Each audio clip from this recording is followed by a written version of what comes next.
یا رحمت للعالمین۔ خادم ہوں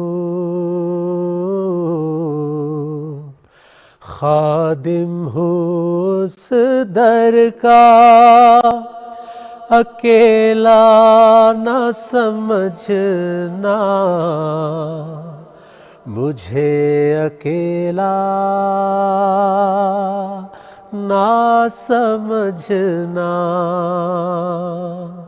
سرکار کے قدموں کے نشان چوم رہا ہوں، اکیلا نہ سمجھنا۔ دیکھی نہیں جاتی اب مسلمان کی حالت، دیکھی نہیں جاتی اب مسلمان کی حالت، مسلمان کی حالت۔ تفرقوں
رہا ہوں، مجھے اکیلا نہ سمجھنا۔ وعدہ کیا تھا تو نے شفاعت رسول کا، وعدہ کیا تھا تو نے شفاعت رسول کا، شفاعت رسول کا۔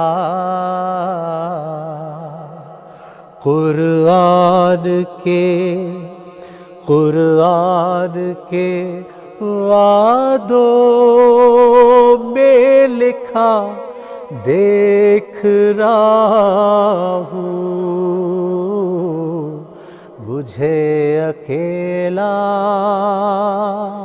نہ سمجھنا، خادم ہوں اس در کا، اکیلا نہ سمجھنا،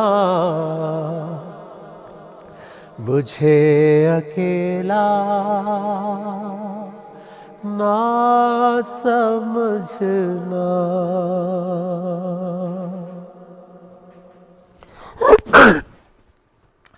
السلام علیکم ناظرین، اللہ سے، اللہ کے رسول صلی اللہ علیہ وآلہ وسلم سے ایمان کا یہ رشتہ جتنا خالص ہو اتنا زندگی کا مزہ ہے، اتنا زندگی آسان ہے، اتنی ہماری سٹرگل، ہماری پرابلمز اتنا ایزی ہو جاتی ہیں، اتنا ہمارے نفس کو سکون ملتا ہے۔ آج ایک بہت بڑا سبجیکٹ، ایک بہت بڑی پرسنالٹی، ایک ایسی پرسنالٹی جو اللہ کے رسول صلی اللہ علیہ وآلہ وسلم کے ساتھ ساتھ سب سے پہلے تصدیق کرنے والی، ایمان لانے والی ام المومنین حضرت خدیجہ رضی اللہ عنہا، طاہرہ ام المومنین، بہت سارے القاب اللہ کے رسول صلی اللہ علیہ وسلم نے ان کو دیے۔ آج ان کی پرسنالٹی کے اوپر بات کریں گے، اور صرف بات نہیں کریں گے کیونکہ بات تو ہم سالوں سے کرتے آ رہے ہیں، صدیوں سے کرتے آ رہے ہیں۔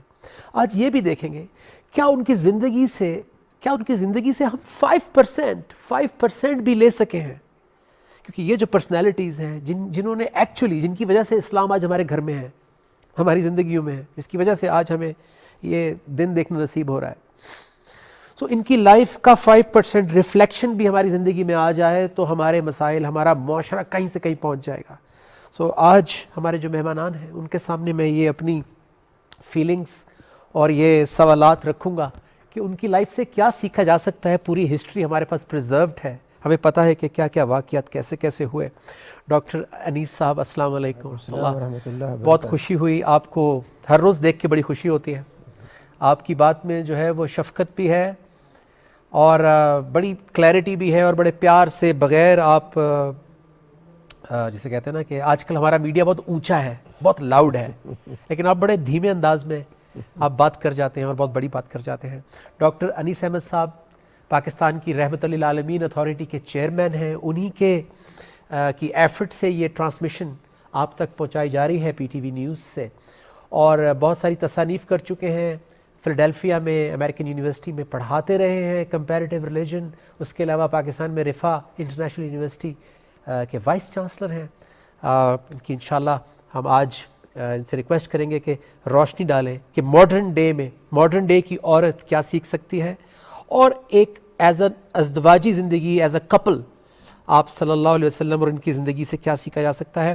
آپ کے ساتھ تشریف رکھتی ہیں جناب راضیہ نوید صاحبہ، پڑھاتی ہیں، آپ کی یونیورسٹی کا نام میں بھول گیا، فیڈرل اس اے کالج، اردو یونیورسٹی، جی فیڈرل اردو یونیورسٹی ہے، آرٹس اینڈ سائنسز بھی پڑھاتے ہیں، جب آپ کا سبجیکٹ اسلامیات ہے، اسلامک اسٹڈیز، اور ایک بہت بڑا کارنامہ بھی آپ کر رہی ہیں، آپ بچوں کے لیے پریپ سے لے کے 5 تک جی آپ کتاب لکھ رہی ہیں، یہ بہت بڑی ذمہ داری ہے آپ، اور میں آپ سے اس کے اوپر سوال کروں گا انشاءاللہ، اینڈ وی آر گلیڈ کہ آج کے دن آپ کو دعوت دی گئی ہے، کیونکہ خاتون کا پرسپیکٹو، خاتون کی زبان سے آئے تو مزہ آتا ہے۔ لیکن سب سے پہلے میں ڈاکٹر انیس احمد صاحب سے پوچھنا چاہوں گا کہ کیسے آپ ڈیفائن کریں گے حضرت خدیجہ رضی اللہ عنہ کی پرسنالٹی کو، کیسے دیکھیں آپ، کیسے دیکھتے ہیں ان کو؟ دیکھیے، میرے خیال میں سیرت پاک کی روشنی میں دیکھا جائے تو جو دور علیہ الصلوۃ والسلام کا شدید آزمائش کا تھا، اس میں جن افراد نے آپ کو تقویت پہنچائی اور ذاتی طور پر آپ کی حوصلہ افزائی ہوئی نبی ہونے کے باوجود، ان میں سے سیدہ کا مقام ہے۔ اور یہ وجہ ہے کہ ہم یہ دیکھتے ہیں کہ ایک اہلیہ جو اپنے شوہر کے ہر اچھے اور کمزور پہلو سے آگاہ ہوتی ہے، وہ جس الفاظ سے اظہار کرتی ہے آپ پر اعتماد کا کہ آپ نہ کبھی جھوٹ بولا ہے، نہ کسی کو تکلیف پہنچائی ہے، کیسے ہو سکتا ہے آپ کا رب آپ کو تکلیف پہنچائے؟ آپ کا رب آپ کو کبھی بھی بیار عمرہ نہیں چھوڑ سکتا، وہ آپ کے ساتھ ہوگا ہمیشہ، آپ کس بات سے پریشان ہیں؟ کیونکہ آپ جب وہی کا تجربہ آپ کو ہوتا ہے تو آپ ظاہر ہے پہلا ایکسپیرینس ہے آپ کا وہی کا، ان ایکسپیکٹڈ ہے، آپ اس کے لیے کوشش نہیں کر رہے تھے کہ لگے ہوئے ہوں کوشش میں کہ کس طرح سے ہو جائے. اللہ اچانک ایک چیز واقع ہوتی ہے، اور یہ بنیادی فرق ہے وحی میں اور تصوف کے اندر، کہ اس میں ایک صوفی لگا ہوتا ہے کوشش میں کہیں پہنچ جاؤں. یہاں وہ مرحلہ ہے ہی نہیں سرے سے. یہاں ایک چیز جو ہے رب کریم خود بھیجتے ہیں اس چیز کو بغیر کسی خواہش اور کسی تیاری کے. تو ایک شوق میں آپ ہیں، اس شوق میں جو وہ آپ کو جس طرح سمجھاتی ہیں بات کہ یہ ہو ہی نہیں سکتا، پھر وہ لے کے جاتی ہیں اپنے چچا بھائی کے پاس، ورقہ بن نوفل کے پاس، ان سے گفتگو کرواتی ہیں. وہ بتاتے ہیں کہ، اور جو بات وہ فرماتے ہیں میں سمجھتا ہوں کہ بڑی اہم ہے اس لحاظ سے، کہ وہ یہ کہتے ہیں کہ آپ مستقبل میں لازمی طور پہ وہ مسائل فیس کریں گے جو بقیہ انبیاء نے فیس کیے ہیں. ان میں سے ایک یہ ہے کہ ان کو گھر والوں نے نکالا ہے ان کو باہر، جن کے لیے آئے، جن رحمت بن کے آئے ان کے لیے، وہی نکالتے ہیں گھر سے. گویا مکے والے آپ کو یہاں سے نکالنا چاہیں گے. اور یہ میرا خیال میں محض انبیاء کا نہیں بلکہ ہر دور کے اندر جو بھی اہل صدق ہوں گے، سچائی والے ہوں گے، بھلائی والے ہوں گے، ان کے ساتھ یہ رویہ اختیار کیا جائے گا. یہ ایک پہلو بڑا اہم ہے. لیکن جو میں چاہتا ہوں سب سے اہم چیز جو میرے ذہن میں ہے وہ یہ کہ سیدہ کے جو پروفیشنل امپیکٹ ہے، جی چونکہ ہم بات کر رہے ہیں معاشرے کے حوالے جی سے، بالکل. اس پر غور کرنے کی ضرورت ہے کہ آج سے 1500 سال پہلے ایک خاتون خانہ بغیر ان تمام چیزوں کے جو آج لوازمہ سمجھے جاتے ہیں، صحیح. آج لوازمہ یہ ہے کہ آپ کے پاس ایک سلم بریف ہو، آپ کا لباس ایک CEO کا ہو، You're right. اس کے ساتھ آپ ایک ورکنگ خاتون بن کے کام کر سکتی ہیں. تب آپ کو سیریس لیا جاتا ہے. جب لیا جائے گا آپ کو، یہ ایمیج ہے، اس کے بغیر آپ نامکمل ہیں.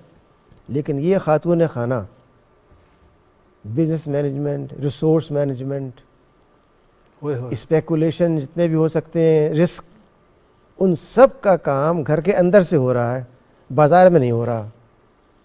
اگر ہمارے لیے اسوہ حسنہ امہات المومنین کا ہے، جو کیا یہ ہو سکتا ہے کہ ایک پوری قوم اس اسوے کو چھوڑ کر کے اس اباحت کے اوپر آ جائے جس میں مکمل آزادی ہے، مغربیت ہے، اخلاقی مسائل ہیں. گویا کہ آج کے دور میں خاص طور پر اور پھر ایکسپلائٹیشن اور اس کی جو بے شمار کانسیکوینسز بے شمار جو واضح ہیں چیزیں، اس میں کوئی ضرورت تفصیل میں جانے کی، ہر شخص جانتا. یعنی اس دور میں بالخصوص جب کہ آپ کو ٹیکنالوجی نے اتنا سہولت فراہم کر دی ہے کہ ہم 2 سال سے بڑا حصہ آن لائن کر رہے ہیں. کیا اس کے بعد جسٹیفیکیشن ہے کندھے سے کندھا چھیل کر کے بازار میں جا کے کام کرنے کا؟ کوئی ہے اس کی گنجائش؟ جب یہ شکل ٹیکنالوجی کی نہیں تھی اس وقت سیدہ کہاں کہاں ان کے جا رہے ہیں قافلے کاروبار کرنے کے لیے. ان کا ویژن ہے، ان کی پلاننگ ہے، ان کے ایک اس کے تجربہ ہے اس چیز کا جو وہ استعمال کر رہی ہیں. لیکن سارا کام ہو رہا ہے ان کے نمائندوں کے ذریعے، رائٹ، بجائے خود ہر چیز میں انوالو ہوئے. یہ وہ ماڈل ہے، اس پر غور کرنے کی ضرورت ہے. چونکہ ہم اندھے ہیں، اندھی قوم ہے جس کا کام یہ ہے کہ وہ محض یہ دیکھے اگر مغرب میں 100 خواتین کے فوٹو چھپتے ہیں چیف ایگزیکٹوز کے، ہم بھی کتاب چھاپیں ہیں کس عنوان سے. جب تک یہ نہ کریں گے ہم تقی یافتہ نہیں ہیں. یہ ہمارا ایک نفسیاتی مرض ہے. تو میں یہ سمجھتا ہوں کہ یہ دن ہمیں یاد دلاتا ہے ان کی سیدہ کے حوالے سے کہ اگر سیدہ نے یہ کارنامہ کر کے دکھایا عملاً ایک کہ ایگزامپل وہ سیٹ کر دی. قریش کے بڑے بڑے تاجروں سے بڑھ کے تجارت ان کے زیر اثر تھی، تو وہ کس طرح سے تھی؟ کیا وہ بازار میں گھوم رہی تھیں؟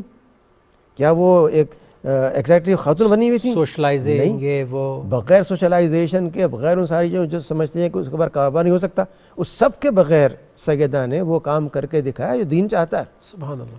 میں سمجھتا ہوں کہ یہ جو ان کا رول ماڈل ہے یہ سب سے اہم ہے. ان کے مقابلے جو آپ نے قربانیاں کی ہیں، آپ نے جو اثار کیا ہے، جو اپنی ساری دولت نچھاور کر دی آپ نے حضرت السلام کے اوپر، اور ہر وہ کام جو آپ کی امداد ہو سکتا ہے، جو تنگی کے ایام تھے شب ابی طالب کے اندر، اس میں ان ایسی عظیم خاتون نے جو ایسے ماحول میں پلی ہو جہاں پر کہ سوائے سہولیات اور کچھ بھی نہیں ہے، جی میں اس کا وہاں پہ کتنا عرصہ گزارنا، یہ سب چیزیں وہ ہیں آپ کو قناعت میں لا کر انہوں نے اتنی ویل آف لائف سٹائل اس کے باوجود بڑا اچھا. میں اس کے اوپر بلکہ آؤں گا آگے ان کیا کہتے ہیں مراحل پر بھی آؤں گا کہ کس طرح انہوں نے اس کو ہینڈل کیا. میں چاہتا ہوں کہ آپ کا پرسپیکٹیو بھی لیا جائے کیونکہ آپ خود ایک پریکٹیکل خاتون ہیں، آپ پڑھاتی ہیں، آپ باہر جاتی ہیں معاشرے میں اور کام کرتی ہیں. آپ کے لیے یہ کتنا چیلنجنگ ہوتا ہے اور حضرت خدیجہ رضی اللہ عنہ کی لائف سے، ان کی پرسنالٹی سے کیا آپ ڈرا کرتی ہیں؟ آپ کو کوئی موٹیویشن ملتی ہے؟ کیونکہ بغیر پرائڈ کے جب جیسے میں آپ کو دیکھ رہا ہوں تو آپ ایسے ہی ظاہر ہے وہاں پر بھی ہوتی ہوں گی کالج میں، اپنے یونیورسٹی میں اور باقی روزمرہ کی لائف میں. سو اپنے آپ کو کیری کرنا بغیر ڈگنیٹی فیل کیے، بغیر پرائڈ فیل کیے، کیونکہ بہت سارے لوگ سمجھتے ہیں کہ شاید کوئی سپریشن ہے، کوئی اوپریشن ہے، پتہ نہیں کوئی شاید کوئی پابندیاں ہیں. How do you feel? بسم اللہ الرحمن الرحیم. اللہم صلی علی سیدنا و مولانا محمد وعلی آلہ وصحبہ وبارک وسلم. بہت شکریہ نجم صاحب آج کے اس پروگرام میں انوائٹ کرنے کے لیے. یقیناً یہ میرے لیے بھی اور ہم سب کے لیے بھی بہت بڑی سعادت کی بات ہے کہ ہم سیدہ حضرت خدیجہ الکبریٰ رضی اللہ تعالی عنہا کی ذات اقدس پر کچھ بات کر سکیں اور ان کی حیات مبارکہ سے کچھ ایسے پیغامات کشید کر سکیں، لے سکیں کہ جس کو اپنی زندگی کا حصہ بنا کر یقیناً دنیا میں بھی کامیاب ہو سکتے ہیں اور آخرت میں بھی کامیاب ہو سکتے ہیں. سیدہ سلام اللہ علیہا کی شخصیت میں سمجھتی ہوں کہ ہر عورت کے لیے، صرف میں اس کو ایک مسلمان عورت کے لیے نہیں کہتی، دنیا میں آنے والی ہر عورت کے لیے ان کی شخصیت ایک رول ماڈل کی حیثیت رکھتی ہے. بہت خوب. کیونکہ آپ دیکھیں سیدہ سلام اللہ علیہا نے جس زمانے میں آنکھ کھولی، اور اگر ہم نبوت کے سے پہلے جو اعلان نبوت سے پہلے کا دور ہے اس میں دیکھیں تو ایک ایسا معاشرہ جس کے اندر ایک بیٹی کو زندہ درگور کیا جا رہا ہے نا. اگر کسی کے گھر بیٹی پیدا ہوتی ہے تو وہ اپنا چہرہ چھپا چھپا کے پھر رہا ہے کہ مجھ سے کوئی یہ نہ پوچھ لے تمہارے گھر میں اللہ پاک نے کیا دیا، یعنی بیٹی پیدا ہوئی یا بیٹا پیدا ہوا. ایک ایسا معاشرہ جس میں عورت کی حیثیت ایک جانور سے بھی بری ہے. ایک ایسا معاشرہ جس کے اندر عورت اگر اس کا شوہر فوت ہو جاتا ہے تو تاریخ کی کتابوں میں ملتا ہے کہ 1 سال تک کے لیے اس کو ایک بند کوٹھڑی میں بند کر دیا جاتا، وہ انہی میلے کچیلے کپڑوں میں ملبوس رہتی اور سال کے بعد اس کو وہاں سے نکالا جاتا تھا. جہاں پر عورت کو کوئی وراثت کے حقوق حاصل نہیں تھے، وہ ایک کموڈٹی تھی جیسے ایک عام سی کوئی چیز معاشرے میں ہوتی ہے. لیکن ہم دیکھتے ہیں کہ سیدہ سلام اللہ علیہا کا کردار اتنا اعلیٰ، اتنا باکمال، اتنا بے مثال کہ وہ اس معاشرے میں بھی طاہرہ اور طیبہ کے لقب سے مشہور ہو جاتی ہیں. اور وہ دشمن، وہ کفار جو عورت کو کوئی معاشرے میں حیثیت نہیں دیتے، وہ آپ کی پروقار شخصیت کو دیکھ کر، آپ کی خوبصورت شخصیت کو دیکھ کر، آپ کی ڈگنیٹی کو دیکھ کر وہ مجبور ہو جاتے ہیں آپ کو طاہرہ کہنے کے اوپر. اور ابھی یعنی دیکھیں آیہ تطہیر تو بہت بعد میں نازل ہوتی ہے نا، جب اللہ رب العزت نے فرمایا کہ اے اہل بیت، اللہ تو یہی چاہتا ہے کہ تم سے ہر پاکی کو دور کر دے. لیکن کیونکہ سیدہ سلام اللہ علیہا کی شخصیت وہ تھی کہ جن کی گود میں سیدہ فاطمہ الزہرا سلام اللہ علیہا نے تشریف لانا تھا، پھر ان سے آگے سرکار دو عالم صلی اللہ علیہ وسلم کی نسل پاک نے چلنا تھا، تو اللہ رب العزت نے جو سمجھیں کہ عرب معاشرے کی جو پلیدیاں تھیں، جو ناپاکیاں تھیں، ان میں بھی سیدہ سلام اللہ علیہا کی شخصیت کو جو ہے وہ طیبہ اور طاہرہ رکھا، کیونکہ آگے آپ سے اولاد پاک کا سلسلہ جاری آخر اللہ کی بھی تو چوائس بالکل. کیونکہ آپ دیکھیں یہ وہ جیسے بات سر نے فرمائی نا کہ صوفی جو ہوتا ہے وہ اپنی محنت کے ساتھ کچھ گین کرتا ہے، لیکن جو نبوت ملتی ہے، جو نبی منتخب ہوتا ہے، وہ یقیناً صرف انتخاب خدا ہوتا ہے. اللہ نے جس کو منتخب کر لیا نبوت اسی کو ملنی ہے. تو آپ آج کے دن میں، آج کے دور میں آپ کو کیا موٹیویشن ملتی ہے جب آپ زندگی میں اتنے عرصے سے پڑھا بھی رہی ہیں، انٹریکٹ بھی کر رہی ہیں، تو رول ماڈل کتنا ضروری ہے زندگی میں ہونا ایسی پرسنالٹی کا؟ میں سمجھتی ہوں کہ رول ماڈل کے بغیر آپ ایک سٹیپ بھی نہیں اٹھا سکتے. آپ بالکل ایک بھٹکے ہوئے انسان کی طرح ہوتے ہیں جس کے پاس کوئی لائن آف ایکشن نہیں ہوتا, جس کے پاس کوئی گائیڈ لائن نہیں ہوتی کہ وہ کس کو دیکھے اور کس طرح سے معاشرے میں پھر وہ مقابلے کی پوزیشن پر آ سکے. آپ دیکھیں اب تو ٹیکنالوجی نے اتنی ترقی کر لی ہے کہ ایک عورت کہیں پر بھی ہو, کسی بھی شعبے میں ہو, وہ بہت بہتر انداز میں اپنی صلاحیتوں کو معاشرے کی تعمیر و ترقی کے لیے پیش کر سکتی ہے. جبکہ سیدہ سلام اللہ علیہا جس دور میں موجود تھی وہاں پر اس طرح کی کوئی ٹیکنالوجی موجود نہیں تھی. وہاں پر اگر کوئی سفر کرتا تھا تو کئی دن تو سفر میں ہی گزر جاتے تھے.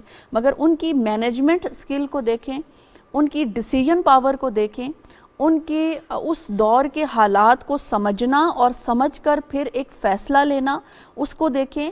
پھر جس طرح سے انہوں نے ہیومن ریسورس مینجمنٹ کی کہ دیکھیں گھر کے اندر بیٹھ کر بھی اپنے بچوں کو بھی انہوں نے وقت دیا, اپنے شوہر کی خدمت میں بھی کسی قسم کی انہوں نے کمی نہیں آنے دی, اپنے جو ان کے ریلیشن شپس تھے یعنی جو ایک فیملی ریلیشن شپس ہوتے ہیں ان کو بھی بہترین انداز میں سیدہ سلام اللہ علیہا نے نبھایا. لیکن ساتھ ہی ہم دیکھتے ہیں کہ انہوں نے اس طرح سے تجارت کو آگے بڑھایا, ایک بزنس ویمن کے طور پر اس ریاست کے اندر, اس سلطنت کے اندر اپنے آپ کو منوایا کہ عرب کے تمام بڑے بڑے تاجر بھی جو ہیں وہ ان کے آگے ہاتھ باندھ کر کھڑے ہوئے جو ہے وہ ہمیں نظر آتے ہیں. اس کا مطلب یہ ہے کہ سیدہ سلام اللہ علیہا کی شخصیت میں کچھ تو ایسا خاص تھا کہ وہ اس معاشرے کے اندر اپنا کردار ادا کر رہی تھیں. اور آج کی عورت بھی اگر چاہتی ہے کہ وہ بہترین انداز میں اپنی ذمہ داریاں ادا کرے, وہ ذمہ داریاں جو اللہ رب العزت کی جانب سے اس کے اوپر فرض کی گئی ہیں, جس میں سب سے پہلے اس کا گھر آ جاتا ہے, اس کا شوہر ہے, اس کے بچے ہیں,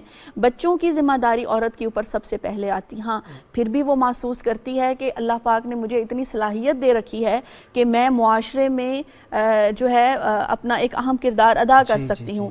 تو پھر سیدہ سلام اللہ علیہا کی شخصیت ہمارے لیے ایک رول ماڈل سے کم نہیں, کیونکہ دیکھیں ایک طرف وہ اپنی جو ان کی 4 بیٹیاں ہیں ان کی کس قدر خوبصورت تربیت کرتی ہیں. اگر سیدہ ام کلثوم رضی اللہ تعالی عنہا کو دیکھا جائے تو بہترین مثال ملے گی. سیدہ زینب سلام اللہ علیہا رضی اللہ تعالی عنہا کو دیکھا جائے تو ان کی شخصیت میں بھی ہمیں ایک خوبصورت تربیت, ماں کی تربیت نظر آتی ہے. سیدہ رقیہ کی نظر ہمیں آتی ہے. اور پھر سیدہ فاطمہ تو زہرا سلام اللہ علیہا کی شخصیت میں اگر ہم دیکھیں تو کہیں پر بھی ایز اے مدر انہوں نے تربیت میں کمی نہیں چھوڑی, اور دوسری طرف ایک ویمن جو ہے بزنس ویمن ہونے کی حیثیت سے بھی انہوں نے اپنا بہترین کردار معاشرے کے سامنے پیش کیا ہے. بالکل تربیت پہ آپ سے میں دوبارہ تربیت پہ سوال کروں گا. سب سے جو اہم بات آپ کی بات سے میرے ذہن میں آئی ہے, جو میں ڈاکٹر انیس احمد صاحب کے سامنے بھی رکھنا چاہوں گا, کہ یہ سارے رولز ایک عام انسان, اس میں کوئی شک نہیں کہ وہ پہلے سے بہت اچھی تھیں, ڈگنیفائڈ تھیں, گریسفل خاتون تھیں, اور ایک بہت اچھی بڑی معزز فیملی تھی. لیکن جب اللہ کا کرم ہوتا ہے, جب ایمان زندگی میں آتا ہے, تبھی آپ تمام جو مکمل جو ضابطہ حیات ہے وہ تبھی ملتا ہے آپ کو. اس سے پہلے انسان کمپلیٹ ہو نہیں سکتا بغیر اللہ کے کرم کے اور رحم کے. تو یہ جو آج جتنے بھی ہمارے نوجوان خواتین بھی سن رہی ہوں گی, میریڈ لوگ بھی دیکھ رہے ہوں گے, سو یہ ہمارے جو رول ماڈلز ہیں یہ کیوں نہیں ٹرانسلیٹ ہو پائے؟ جیسے ابھی آپ نے بڑا خوبصورت طریقے سے بتایا کہ کس طرح انہوں نے اکاؤنٹس کو, کس طرح انہوں نے پوری مینجمنٹ کو, تمام HR ہر طرح کے ایریاز کو انہوں نے مینج کیا ہوگا. سو پریکٹیکل فارم میں یہ رول ماڈلز ہمارے خواتین تک, بچوں تک نہیں پہنچ پائے, اور جب وہ پہنچیں گے نہیں تو ظاہر ہے وہ کہیں نہ کہیں تو دیکھیں گے. سو اس کے بارے میں آپ کیا کہیں گے؟ آپ تو ماشاءاللہ چیئرمین بھی ہیں رحمۃ اللہ عالمین اتھارٹی کے, اور پڑھا بھی رہے ہیں, وائس چانسلر بھی ہیں. ہاؤ ڈو یو سی کہ ہمارے معاشرے میں کس طرح ان رول ماڈلز کو ہم فرنٹ پر لے کر آئیں؟ دیکھیے اس میں ایسا ہے کہ پہلی بات تو یہ کہ ہم نے دین اسلام کو ایک مذہب بنا کر کے یہ سمجھ لیا ٹھیک ہے کہ چند عبادات کر لی جائیں تو ہمارا فرض پورا ہو گیا, اور باقی معاملات میں رول ماڈل جو ہوگا وہ جو بھی چڑھتا ہوا سورج ہو, اگر وہ سامراجیت ہے, انگریز کی, فرانسیسی کی, پورچوگیز کی, جس کی بھی ہے, تو اس کی پیروی کی جائے کیونکہ وہ کامیاب ماڈل ہے. ٹھیک ہے. اور گزشتہ 200 سال سے ہم جو ذہنی غلامی کے اندر ہیں، اس میں مجھے بتائیے کہ ہمارا کون نوجوان جب تک اسے اللہ ہدایت نہ دے ایسا ہے جو یہ سمجھتا ہو کہ اس کے لیے کعبہ عربیہ میں نہیں بلکہ کہیں امریکہ یا فرانس میں ہے۔ ڈیزائر کیا ہوتی ہے اس کی کہ وہ کس طرح پہنچ جائے، امریکہ پہنچ جائے، کہیں جرمنی پہنچ وہ جائے۔ وہاں جانا چاہتا ہے، کیوں پہنچتا ہے؟ اس لیے کچھ خیال میں وہاں بڑی کامیابی ہے، وہاں پہ اس کا رول ماڈل وہاں سہولت سیٹ ہے، رول ماڈل ہے۔ یہ تو پہلی بات ہے۔ دوسری بات یہ کہ ہم نے جو تصور اپنے ذہن بنایا ہوا ہے ایک مسلمان خاتون کا، وہ یہ ہے کہ وہ نہ ذہنی طور پہ گفتگو میں حصہ لے، نہ وہ کسی معاشی معاملے پہ غور کر سکتی ہے، نہ وہ شعر و ادب سے کوئی تعلق پیدا کر سکتی ہے، اس کا کام صرف ایک گھر میں محدود رہے۔ یہ ہمارا تصور ہے جو ہم نے کس سے لیا؟ ہندوؤں سے لیا، کہیں اور سے نہیں لیا، پڑوسیوں سے لیا، اچھا کہ وہ صرف گھر کے اندر ہو، اس سے باہر نہ جانے پائے۔ اور یہ چلا رہا صدیوں سے، ان سے ارتباط، یہاں پہ اس خطے میں رہنا، دیکھنا، سمجھنا۔ پھر ہم نے یہ کیا کہ جو پہلا مائنڈ سیٹ تھا اس کی روشنی میں اس کا رد عمل ہوا، اور وہ یہ کہ نہیں، گھر تو ہے ہی نہیں عورت کے لیے، ایکسٹریم، وہ تو ہے ہی اصل میں بازار میں کام کرنے کے لیے کہ وہ کاروبار کرے، وہ فوج میں جائے، وہ پولیس کانسٹیبل بنے، جی وہ کھڑی ہو سبی کے اندر 60 ڈگری میں کھڑے ہو کر کے ٹریفک کنٹرول کرے سبی کے اندر۔ جب تک یہ نہیں کرے گی وہ خاتون نہیں ہے۔ یہ ہم نے اگلا ایکسٹریم اختیار کر لیا۔ جس بات کی ضرورت ہے وہ یہ کہ سیرت پاک کی روشنی میں دیکھا جائے، آپ رحمت العالمین ہیں، اور یہ رحمت جو ہے کسی ایک شعبے میں نہیں ہے، صحیح، ہر معاملے کے اندر ہے۔ آپ نے کیا کسی موقع پہ سیدہ خدیجہ کو اس بات سے منع کیا کہ بی بی آپ جو گھر میں بیٹھ کے کام کر رہی ہیں یہ بالکل نہ کریں، یا آپ نے اس کام کو کرنے میں تعاون فراہم کیا؟ دوسری بات یہ کہ یہ جو ہمارا تصور ہے کہ خواتین گویا کہ ان میں عقل نہیں ہوتی، بے بنیاد ہے۔ قرآن کریم جب یہ مطالبہ کرتا ہے کہ وہ معروف کو پھیلائیں، برائی کو روکیں، نیکی پہ عمل کریں، زکوٰۃ ادا کریں، نماز ادا کریں، تو کیا یہ سارے کام بغیر عقل کے آدمی کر لے گا؟ قرآن جب کہتا ہے لِتَفَقَّهُوا فِي الدِّينِ، دین میں تفقہ کرو، تو کیا اس کا خطاب صرف مردوں سے؟ چونکہ ہم نے دین کو، جیسے میں نے عرض کیا، مذہب بنا کر کے الگ کر دیا، اور جو اس کا وسیع تر تصور تھا کہ ایک مومن بھی اور مومنہ بھی دونوں، مرد اور عورت، ان تمام چیزوں کو اختیار کریں۔ قرآن پاک تعلیم کرتا ہے، قرآن پاک کہتا ہے کہ آپ زکوٰۃ دیں۔ مجھے بتائیے، زکوٰۃ کا جو فریضہ ہے کیا صرف مردوں کے اوپر ہے؟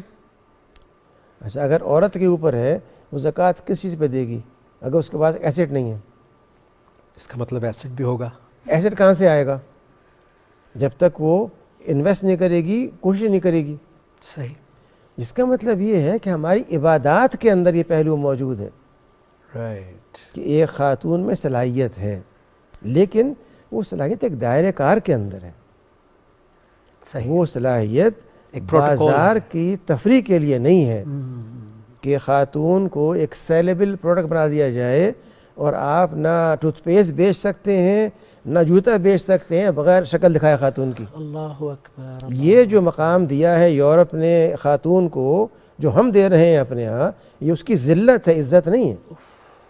لیکن ہم نے سمجھ لیا ہے کہ جب تک یہ نارمل ہونا چاہیے تھا، جی اس کو تو نارمل ہونا چاہیے تھا کہ وہ اپنے روز جو اللہ نے جو اس کو اپرچونٹیز دی ہوئی ہیں وہ ان کو بڑے آرام سے کر رہی ہوتی، وہ ایکسل کرے، ان میں وہ آگے بڑھے۔ لیکن اس کا مطلب یہ نہیں ہے کہ اس کو کمرشلائز کر دیا جائے۔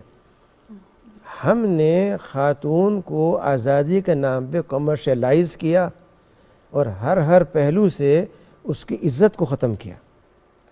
اللہ اکبر۔ جو چیز سوچنے کی ہے وہ یہ کہ ہم جس ہستی کی بات کر رہے ہیں، جو حیا کا اعلیٰ ترین معیار ہے، جو اثر قربانے کا خاطر معیار ہے، جو شفقت کا معیار ہے، جو دانش مندی کا، حکمت کا معیار ہے. یعنی آپ یہ دیکھیے جو آپ کے الفاظ ہیں وہ کیا بتاتے ہیں. علیہ السلام کے سامنے وہ تجزیہ کر رہی ہیں کہ آپ یہ بتائیے کہ آپ احترام کرتے ہیں غریبوں کا، مسکینوں کا، امداد کرتے ہیں، آپ صلہ رحمی کرتے ہیں، آپ سچ بولتے ہیں، آپ انتہائی عادل ہیں ہر معاملے کے اندر. یہ کیسے ہو سکتا ہے کہ کوئی آپ پر اثر ہو جائے اور آپ کوئی بات کہنے لگے؟ اس لیے آپ اللہ کی طرف سے پورے محفوظ ہیں، کوئی پریشانی کی بات نہیں ہو سکتی. یہ جو اعتماد ہے اور یہ جو حکمت ہے یہ کون دے رہا ہے؟ ایک خاتون دے رہی ہے نا. واہ. تو یہ خاتون کی جو عظمت ہے اس کو ہم نے ضائع کر دیا ہے، اس کو ہم نے بالکل اپنے دماغ سے نکال دیا ہے، اس کو ایک کمرشل کمیونٹی بنا دیا ہے. اور جو اللہ کے رسول صلی اللہ علیہ وسلم کی جو تربیت ہے وہ بھی ابو ہے جینڈر سے، دونوں کے لیے ایکول ہے. جبکہ ہم معاشرے میں دیکھتے ہیں تو لگتا ہے کہ جیسے وہ صرف بندے کوئی مسجد میں ہم نے بھیجنا ہے. قرآن کی ساری تعلیمات اور آپ کا سارا اسوہ دونوں کے لیے یکساں طور. اور جتنے بھی احکامات ہیں یا ایھا الذین آمنوا وہ ایک ایمان والی کے لیے بھی ہیں اور ایک ایمان والے کے لیے بھی ہیں. اور پھر اللہ نے کہیں کہیں پہ جہاں پہ اسپیسیفک بات ہے وہاں پہ ایمان والیوں کو بھی الگ سے ایڈریس کیا ہے. تو جیسے ڈاکٹر صاحب کہہ رہے ہیں، سو آپ کی زندگی جو گزری ہے اور جو آپ ایک پریکٹیکل لائف گزار رہی ہیں، تو آپ بھی اس طرح کے پریشر سے گزری ہیں اور آپ نے کیسے ان کو ہینڈل کیا؟ نجم صاحب دیکھیے کہ جیسے میں نے پہلے عرض کیا تھا نا کہ جب آپ کا رول ماڈل بہت اعلیٰ شخصیت ہو جاتی ہے نا اور آپ کے پاس کچھ گائیڈ لائنز آ جاتی ہیں، پھر انسان کے لیے معاشرے میں سروائیو کرنا اور اپنے معاملات کو آگے لے کر بڑھانا جو ہے وہ مشکل نہیں رہتا. کیونکہ میرا تو بنیادی طور پر شروع سے ہی ایک مذہبی گھرانے سے تعلق تھا اور میرے والد صاحب نے بہت کانفیڈنس الحمدللہ ہمیں دیا. یعنی ایک بیٹی ہونے کی حیثیت سے کبھی بھی مجھے گھر میں یہ نہیں لگا کہ انہوں نے کوئی تربیت میں کیئر کرنے میں کمی چھوڑی ہو. جہاں پر بھائی کھڑے ہوتے تھے وہیں پر میں ان کے ساتھ کھڑی ہوتی تھی. تو کیونکہ شروع سے ایک ذہن میں تھا، تربیت اس طرح سے تھی. پھر بچپن سے ہی ہم نے جو ہے سیدہ سلام اللہ علیہا کی شخصیت کو بھی اور دیگر صحابیات جس میں سیدہ فاطمہ الزہرا سلام اللہ علیہا کی شخصیت بھی ہے، جس میں سیدہ زینب سلام اللہ علیہا کی شخصیت بھی ہے، جنہوں نے آپ کو معلوم ہے میدان کربلا اور اس کے بعد کے حالات میں کس طرح سے ڈٹ کر مقابلہ کیا نا. ان کو پڑھا، ان کے ساتھ ایک محبت دل میں پیدا ہوئی کہ ان کو پڑھنا بھی ہے، ان کو فالو بھی کرنا ہے. تو سیدہ سلام اللہ علیہا یعنی حضرت خدیجہ الکبریٰ رضی اللہ تعالیٰ عنہ کی ہم زندگی کو جب دیکھتے ہیں تو ہمیں ایک بہترین رول ماڈل اس حوالے سے بھی ملتا ہے کہ آپ نے گھریلو معاملات کو کس طرح سے لے کر آپ چلی تھی. اور پھر یہ بھی کہ اللہ پاک نے آپ کو اتنی صلاحیت اور قابلیت عطا کی تھی کہ آپ نے گھر سے کے معاملات سے ہٹ کر ایک بزنس ویمن کے اعتبار سے جس طرح سے اپنے ٹائم کو مینیج کیا. بہترین ٹائم مینیجر بھی تھی نا وہ بیسیکلی، کہ وہ نہ گھر کے معاملات کو ڈسٹرب ہونے دے رہی ہیں اور نہ اپنے کاروبار کو ڈسٹرب ہونے دے رہی ہیں. بلکہ آپ کے والد محترم جو کچھ چھوڑ کر اس دنیا سے رخصت ہوئے تھے، آپ نے اس تجارت میں کئی گنا اضافہ فرما دیا تھا، کئی گنا اضافہ ہوا اس میں بعد میں. ایک اور پوائنٹ میں جو آپ کے سامنے بھی رکھوں گا اور میں آپ سے بھی پہلے پوچھتا ہوں کہ ان کی جو ریلیشن شپ ہے اللہ کے رسول صلی اللہ علیہ وسلم کی اور حضرت خدیجہ رضی اللہ عنہ کی، اس سے ایک چیز اور بھی سمجھ میں آ رہی ہے کہ اگرچہ وہ اللہ کے رسول ہیں، جیسے آپ نے کہا کہ وہ نبی بھی ہیں، لیکن ان کو بھی ضرورت پڑ رہی ہے اپنی ازواج سے، اپنی زوجہ سے وہ جو غم گساری، جو جب آپ ہرٹ آتے ہیں باہر سے بالکل رائٹ، سو آپ کو جو ایک آگے سے بھی پتہ لگے کہ وہ سامنے والا فریکوینسی پہ ہی نہیں ہے، وہ کوئی اور ہی بات کر رہا ہے، کسی اور ہی دنیا میں ہے. تو ایک ایمان والا اور تو وہ تو اور ایک جو سامنے والی اگر یا وہ ایمان والی ہے وہ ایمان والا نہیں ہے، اس کا دماغ کہیں اور ہے، تو یہ ایک ٹریکٹر کا ٹائر اور ایک سائیکل کا نہیں چل سکتا. سو پوائنٹ میرا یہ ہے کہ ایک اگر اللہ کے رسول صلی اللہ علیہ وسلم کو بھی غم گساری کی اور ایک پارٹنر کی طرف سے جو محبت، جو رحمت اور جو شفقت چاہیے ہوتی ہے، ضرورت پڑ رہی ہے، سو آج کے کپلز کو بھی یہ بات لرن کرنا بہت ضروری ہے کہ جو ہے وہ یہ رشتہ بنا ہی سکون، محبت اور رحمت کے لیے ہے. لِتَسْكُنُوا إِلَيْهَا وَجَعَلَكُمْ بَيْنَكُمْ مَوَدَّةً وَرَحْمَةً. اور دوسری بات یہ کہ اللہ تعالیٰ قرآن حکیم میں فرماتے ہیں کہ وَالْمُؤْمِنُونَ وَالْمُؤْمِنَاتُ بَعْضُهُمْ أَوْلِيَاءُ بَعْضٍ. ایک دوسرے کے اولیاء ہیں, ایک دوسرے کے پروٹیکٹرز مددگار ہیں. ہیں. بالکل. سو اس سے وہ چیز بھی آپ کی انڈورس ہو جاتی ہے کہ وہ نہ تو کم عقل ہیں, نہ وہ ایمان میں پیچھے ہیں, نہ وہ اسٹرینگتھ میں پیچھے ہیں, بلکہ وہ ایک دوسرے کو پروٹیکٹ کر رہے ہیں اولیاء بن کے. تو یہ عورت پہ ڈپینڈ کرنا, ایک یعنی ایک وائف پہ ڈپینڈ کرنا ہسبینڈ کا, اس میں کیا کوئی کمتری ہے؟ اس میں میں سمجھتا یہ ہوں سمجھنا کہ شاید میں اس کو اپنا پرابلم بتاؤں گا تو میں چھوٹا ہو جاؤں گا. یہ چیز سمجھنے کی ضرورت ہے کہ نبی صلی اللہ علیہ وسلم سے بلند ہستی کوئی انسانوں میں نہیں ہو سکتی. آپ اخلاق کے اعلیٰ ترین مقام پر ہیں, انسان کے اعلیٰ مقام کے اوپر ہیں. اس سب کے باوجود نہ صرف سیدہ خدیجہ بلکہ امہات المومنین مجموعی طور پر جو رول پلے کرتی ہیں وہ محض ایک خاتون خانہ کا نہیں ہے, بلکہ ایک کاؤنسلر کا ہے, ایک ایڈوائزر کا ہے. آپ یاد کیجئے حدیبیہ کے موقع پہ کیا ہوتا ہے, جب آپ فرماتے ہیں کہ ہم نہیں جا رہے حرم شریف, قربانی یہاں پہ کریں گے, کسی قدم نہیں ہلتے صحابہ کرام میں سے. آپ سخت وہی شکل ہے جو پہلی وحی کے بعد پیش آتی ہے. آپ سخت فکر کے عالم میں تشریف لاتے ہیں تو ام المؤمنین سلمہ یہ بات فرماتی ہیں کہ آپ باہر جائیے, جا کے اپنے اونٹ کو ذبح کر دیجئے. آپ جاتے ہیں اپنا اونٹ ذبح کرتے ہیں, سب کے چھریاں چل جاتی ہیں. یہ کس نے کونسولیشن کیا, حکمت بتائی, بات کی؟ اس میں کہاں پہ میل شوونزم ہے؟ ہمارا معاشرہ, ہمارا نہیں, یورپ کا معاشرہ, امریکہ کا معاشرہ میل شوونزم کا یا فیمیل شوونزم کا, دونوں میں سے کسی ایک کا شکار ہے. پہلے میل شوونزم اور آج کل فیمیل شوونزم. جی.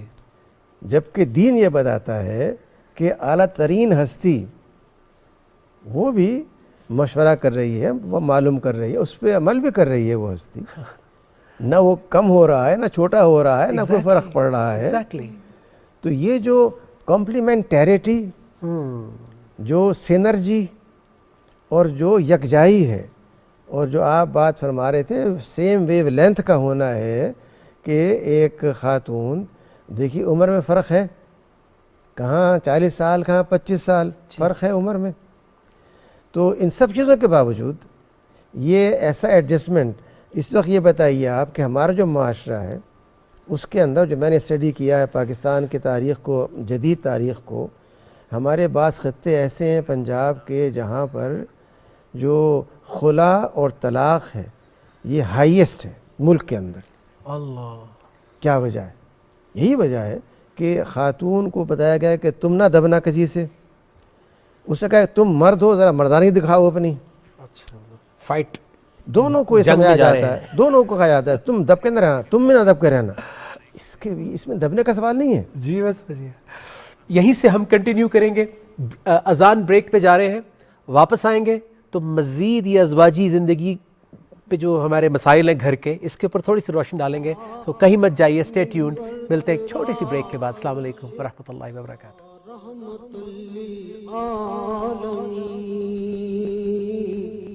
قرآن امامہ ہے تیرا, منبر تیرا عرش بری, یا رحمت للعالمین. اللہ اکبر, اللہ اکبر, اللہ اکبر, اللہ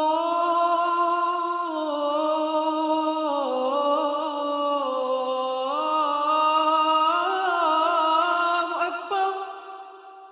اشہد ان لا الہ الا اللہ,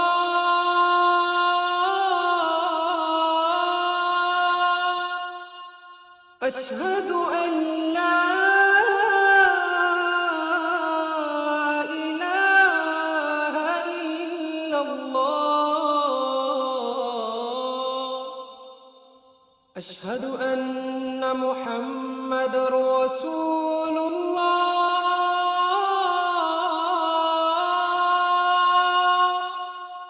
أشهد أن محمد رسول الله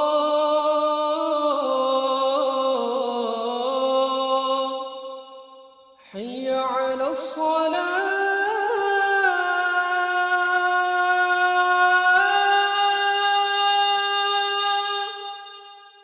حي على الصلاة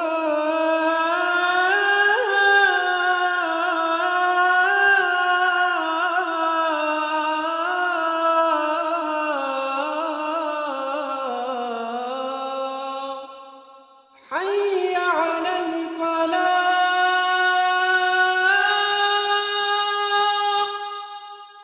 حي على الفلاح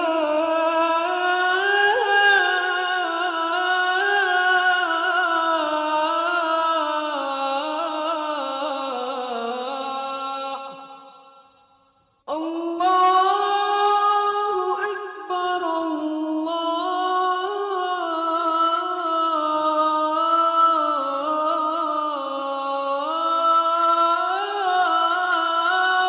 أكبر لا إله إلا الله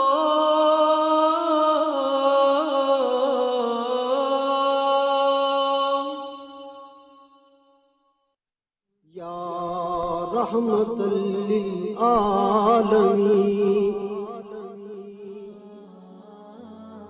رحمت للعالمین صلی اللہ علیہ وآلہ وسلم کا فرمان ہے، 4 علامتیں جس شخص میں ہوں گی وہ خالص منافق ہوگا۔ جب امانت دی جائے تو خیانت کرے، جب بات کرے تو جھوٹ بولے، جب وعدہ کرے تو وعدہ خلافی کرے، جب جھگڑا کرے تو گالی بکے۔ یا رحمت للعالمین یا رحمت للعالمین رحمت للعالمین قرآن امامہ ہے تیرا، منبر تیرا عرش بری، یا رحمت جی ویلکم بیک اور ہم جانے سے پہلے بریک پر بات کر رہے تھے کہ جب لڑکا اور لڑکی دونوں کو اس رشتے میں منسلک کرنے کے لیے جس تربیت سے اور جس مائنڈ سیٹ سے بھیجا جاتا ہے اس کے اوپر روشنی ڈال رہے تھے ڈاکٹر انیس احمد صاحب۔ میں چاہوں گا کہ آپ اس بات کو میں آگے یہ کر بڑھائیں۔ رہا تھا کہ ہمارے ہاں دونوں کو جو تربیت دی جاتی ہے وہ یہ ہے کہ یہ پیچھے نہ ہٹیں، لڑتے رہیں، کسی بات میں دبے نہیں، ایسی کی تیسی۔ جو بالکل غلط ہے۔ نمبر 2، ہمارے ہاں جو علاقائی اور صوبائی ثقافتوں کے نام پر رواج پائے جاتے ہیں رائٹ، اور جو ابلاغ عامہ نے کثر پوری کر دی کہ وہ یہ دکھاتا ہے کہ ڈراموں کے اندر ایک خاتون ہو اور ایک مرد ہو، وہ دست درازی کریں ایک دوسرے کے اوپر، ان سب چیزوں کا اثر کیا ہوگا؟ معاشرے میں ٹوٹ پھوٹ ہوگی۔ دین یہ چاہتا ہے کہ جو رول ماڈل ہمارے لیے ہے امہات المومنین کا رول ماڈل ہے، جبکہ ہم یہ دیکھتے ہیں کہ ان کے ہاں گھر کے اندر کوئی اف کی آواز بھی نہیں اٹھتی، کجا یہ کہ کوئی ہاتھ اٹھنے کا معاملہ ہو۔ اگر قرآن کریم یہ کہتا ہے کہ تم سختی بھی کر سکتے ہو تو کیا کوئی ایک مثال ہے سنت پاک سے کہ کبھی سختی کی گئی ہو؟ سبحان اللہ، کون عمل کرتا ہے سب سے پہلے؟ قرآن پہ۔ سبحان اللہ، اللہ آپ کو جس کا مطلب یہ ہے کہ جو اسوہ مبارکہ ہے، جو قرآن کا حکم ہے، وہ نہیں ہے جو لوگ سمجھتے ہیں، ہم سمجھے ہی نہیں اس کو سمجھے بغیر ہم کرتے ہیں۔ تو اس بات کی ضرورت ہے کہ ہمارے میڈیا کے ذریعے، تعلیم کے ذریعے ہمارے بچوں کو، بچیوں کو بتایا جائے کہ ایک خوشگوار زندگی جس کے اندر محبت ہو، مودت ہو، رحمت ہو، وصال و قربانی ہو، وہ کیسی ہوتی ہے۔ اس میں کوئی جینڈر ریس نہیں ہے، نہ جینڈر کی سپیریورٹی ہے، بلکہ یہ ایک باہمی تعاون کا رشتہ ہے، اور احسان میں کمپیٹ کریں، ہمدردی میں کمپیٹ کرنے کا رشتہ ہے۔ اور میں گھر میں 2 دن پہلے کا واقعہ ہے کہ میں نے اپنی بیگم سے کہا کہ لگ رہا ہے جیسے ہم بہت دنوں کے بعد ملے ہیں، حالانکہ ایک گھر میں رہ رہے ہیں، لیکن وہ رمضان چل رہا ہے، پھر دوسری مصروفیات، ملک کے کچھ حالات، خبریں، یہ وہ، تو کبھی کبھی ایک گھر میں رہتے ہوئے آپ کنیکٹ نہیں کر پاتے. تو ہم دونوں نے یہ محسوس کیا، تو وہ اس کو بھی ریویو کرتے رہنا اپنے رشتے کو. میں چاہتا ہوں کہ کسی دن ہم اس پہ 2-3 ایپیسوڈز کریں. ضرور. ابھی آپ نے وہ ضرب والی بات کی کہ ضرب لگاؤ، اس پہ بات کریں، ہم شادی کے طریقے پہ بات کریں. ہم کیوں نہ کریں؟ ہمارے پاس کس چیز کی کمی ہے؟ ہمیں ڈر ہے کوئی؟ ہمارے پاس اللہ کی ہدایت ہے، ہمارے پاس اللہ کے رسول صلی اللہ علیہ وسلم کی پوری لائف ہے. ہم کیوں آسان نہ کریں لوگوں کی زندگیاں؟ شادی کرنا مشکل، شادی کے بعد رہنا مشکل، روز صبح شام یہی سننے کو ملتا ہے. سو آپ سے میں یہ بات پوچھنا چاہتا ہوں کہ ہمارے ہاں معیوب سمجھا جاتا ہے. ہم عمر کا بڑا پریشانی ہے ہمیں. ہم بلوغت، بالغ ہونا عمر سے سمجھ رہے ہیں، جبکہ وہ شعور کی بلاغت تھی. Am I right ڈاکٹر صاحب؟ وہ ایمان کی بلوغت ہے، وہ شعور کی بلوغت ہے. ہم سمجھ رہے جی بڑا ہو گیا جی کر دے، پتہ لگا وہ اندر سے 10 سال کا ہی تھا، وہ بڑا ہوا ہی نہیں تھا، وہ خالی جسمانی طور پہ بڑا ہوا تھا تو یا بڑی ہوئی تھی. تو یہ ایج کا جو فیکٹر ہے، اللہ کے رسول صلی اللہ علیہ وسلم حضرت خدیجہ رضی اللہ عنہ کے بیچ میں تو بڑا 15 سال کا فرق ہے، لیکن وہ رشتہ تو ایمان کا ہے، وہ رشتہ تو ایک ہمدردی اور محبت کا ہے. تو یہ کہاں رہ گیا ہمارے معاشرے میں؟ اس پہ آپ کیا کہیں گی؟ نجم صاحب کہ جب ہم یہ بات کہتے ہیں نا کہ اسلام ایک مکمل ضابطہ حیات ہے، تو ہمیں اس کو انٹینشنلی سمجھنے کی ضرورت ہے. اسے جاننے کی ضرورت ہے کہ واقعی ہمارے ہر مسئلے کا حل اسلام کے اندر موجود ہے، چاہے وہ قرآن مجید کی تعلیمات کی صورت میں ہو، چاہے وہ اسوہ رسول صلی اللہ علیہ وآلہ وسلم کی شکل میں ہو. جب آپ سرکار دو عالم صلی اللہ علیہ وسلم کی حیات مبارکہ کو پڑھتے ہیں، اس کو سمجھنے کی کوشش کرتے ہیں، تو جہاں پر سیدہ خدیجہ الکبریٰ رضی اللہ تعالی عنہا جو ان سے عمر میں 15 سال بڑی ہیں، وہ ان کے ساتھ بھی نکاح فرما کر پوری امت کو ایک سنت عطا کر رہے ہیں. اور اگر سیدہ عائشہ صدیقہ رضی اللہ تعالیٰ عنہ جو عمر میں آپ سے بہت چھوٹی ہیں، ان کے ساتھ نکاح کر کے بھی آپ امت کو ایک اسوہ مہیا کر رہے ہیں. لیکن ان دونوں چیزوں کو اگر آپ دیکھیں تو آپ کو ایک سملیرٹی کہہ لیں، ایک جو مشترک چیز نظر آئے گی، وہ یہ ہے کہ ایک خاتون وہ بھی کمال پر ہیں، دوسری خاتون بھی کمال پر ہیں. یہ جو معاشرے کے اندر اپنا مقام و مرتبہ رکھتی ہیں، جو سوجھ بوجھ رکھتی ہیں، جو فکر رکھتی ہیں، نظریہ رکھتی ہیں، پاکیزگی کا جو ان کے معیار ہے، معاشرے کے اندر جو ان کا مقام ہے، اس میں وہ بے مثل ہیں. اور اگر سیدہ عائشہ کو دیکھیں تو وہ علم و عمل میں اپنی معراج پر ہمیں نظر آتی ہیں. تو یہاں ہمیں سبق کیا مل رہا ہے کہ کسی کے حسن کو یا کسی کے مال کو، کسی کے جاہ و منصب کو رشتہ بنانے کے لیے منتخب نہ کریں، بلکہ اس کی سمجھداری کو، اس کی سوجھ بوجھ کو، اس کے دین کو، اس کی پوری سیرت و کردار کو جو ہے جس کو فوکس کرنا چاہیے، پرائورٹی پہ رکھ کے انتخاب. پتہ ہی نہیں چلا اور وقت گزر گیا. ڈاکٹر صاحب انشاءاللہ تعالیٰ آپ کو اللہ زندگی دے تو کل ڈیفینیٹلی ملاقات ہوگی، اور آپ کو بھی ہم دوبارہ بلائیں گے. راضیہ نبی صاحبہ، آپ کی گفتگو سے بڑا مزہ آیا. انشاءاللہ تعالیٰ ایک سیکنڈ، انشاءاللہ تعالیٰ کل آپ سے دوبارہ ملاقات ہوگی، اللہ نے زندگی دی تو. اینڈ آئی ہوپ کہ آپ اس رمضان کا پورا فائدہ اٹھائیں گے، اور انشاءاللہ تعالیٰ جو رحمت، جو مغفرت، جو نجات کا پیکج ہے، یہ ہم ضرور لے کے رہیں گے. انشاءاللہ کل ملاقات ہوتی ہے بنیاد رمضان میں. اجازت دیجیے. السلام علیکم ورحمۃ اللہ وبرکاتہ. قرآن امامہ ہے تیرا.